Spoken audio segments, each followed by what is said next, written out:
So, out of all things Disney could ever stay consistent with, they've only ever stayed loyal to their live-action remake release dates. And you know what other unfortunate event has transpired some few years ago? In March, yours truly was pushed out of a hole. 15 years ago came Alice in Wonderland, the first what is accepted to be Disney live-action remake. It was set to premiere on my birthday, and my little gremlin self was excited and over the moon about the fact. I begged my parents to get us tickets in advance because Disney airing their live-action remake was the best thing that could have happened to me on my birthday. But of course, my parents did not listen to me, did not get tickets in advance, and on my very birthday, we went to the theater to learn that obviously the tickets were sold out, the theater was packed, and my birthday was ruined. I know what movie we want to watch instead. For my very special birthday, Alvin and the Chipmunks 2, the movie I had already seen on a shitty pirate site mere months before. But anyway, you wanna know what was in fact not packed or sold out on its premiere date? Snow White live-action remake, 15 years later, that I watched alone on a premiere for my birthday. And I made some notes that I'm gonna read out chronologically and hope you'll watch this instead of watching that. I don't really have to hope that none of y'all are gonna watch this disaster. Let's go. So as I went into the theater, the thing I was most excited to see was popcorn. And as I sat down, I soon realized there were not many kids in the theater. Nor adults, which kind of explained why the lady at the door did not check for a ticket. I was the only one who bought one. We start a movie with a song I don't remember, nor do I want to, but it had a line, "Someday her destiny would be to lead."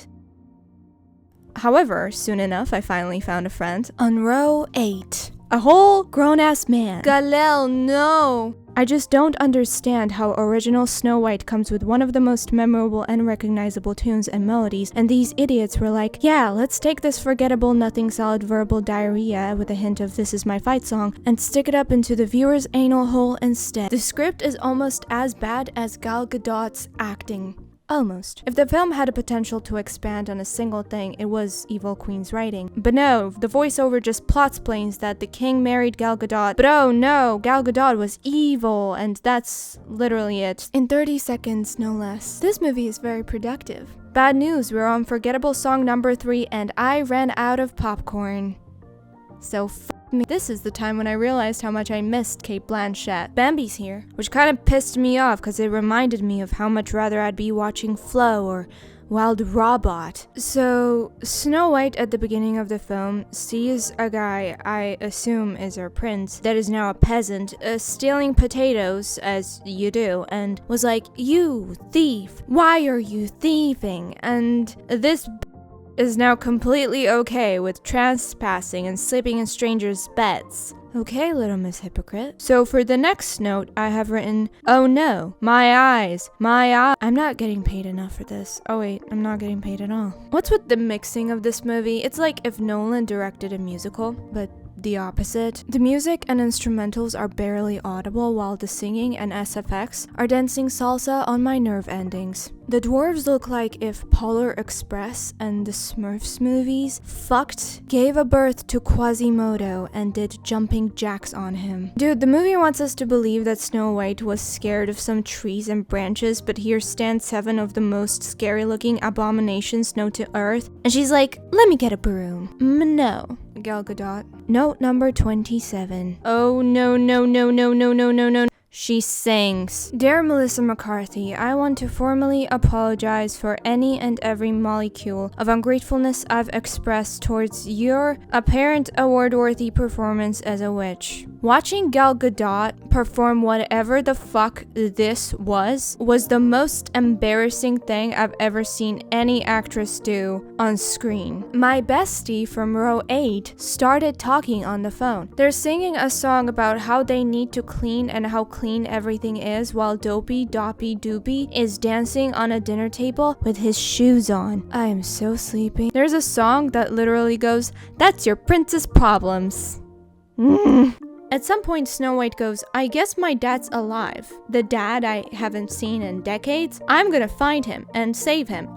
Let me stump through this forest. So Snow White went to the CGI dwarf's house, taught them how to whistle, and left. Remember those fake dwarves that were originally in the movie that supposedly got replaced by CGI ones? They did not get replaced. They're still in the movie. So we meet these ex-dwarves that now have almost no lines, names, or significance and go back to the CGI dwarves along with them, and now we have like 40 supporting characters. Either the last-minute reshoots are very fucking obvious, or Snow White has some kind of magical ability to brush, style, and trim her hair between scenes that are mere seconds apart. Halfway through the movie, they're throwing a party celebrating characters we just met 2 minutes ago. I wonder how my neighbor at row 8 is doing. Poor guy. I should have brought my glasses, meaning my sunglasses. She actually looks like Lord Farquaad, I can't. These hair and makeup people didn't even try. Gal Gadot transforming into the old witch is one of the most disturbing things I've ever seen, and not for the intended reasons.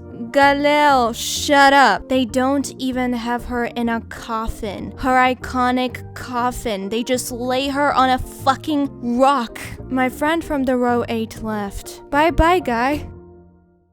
Lonely, I'm so lonely, I have nobody. So Snow White wakes up and is like, yeah, my dad's dead. I'm just gonna take a walk and take over a kingdom, I guess. Note number 62. If this movie does end up killing me, hypothetically, how long would it take for anyone to discover my rotten body? So Snow White dramatically walks into the village and everybody starts to sing like she's a Freddie Mercury to their Live Aid concert. This is my father's house, points to a castle. So at some point, the evil queen goes, if you want the throne, then take it, and hands Snow White a dagger to kill her in front of the entire village. This concept is interesting, however, the entire weight of the moral dilemma is annulled by the fact that this is Snow White. We already knew the answer before the question was even posed. Evil queen orders for Snow White to be executed, but the day is saved because Snow White says the words I'll never forget. The words being, Paul. And if you're asking who's Paul,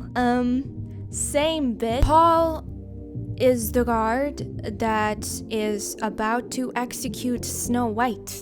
And no, we've never met this man until this very moment. Don't you remember that plotline that I talked about in length? That this movie definitely covered about Paul being a farmer that lives somewhere and how important it is for Snow White to know him. Or Matthew here, and Arthur and William. And I'm not making up names. The kingdom is saved because Snow White apparently knew the guards' names. And they rebelled against Gal Gadot.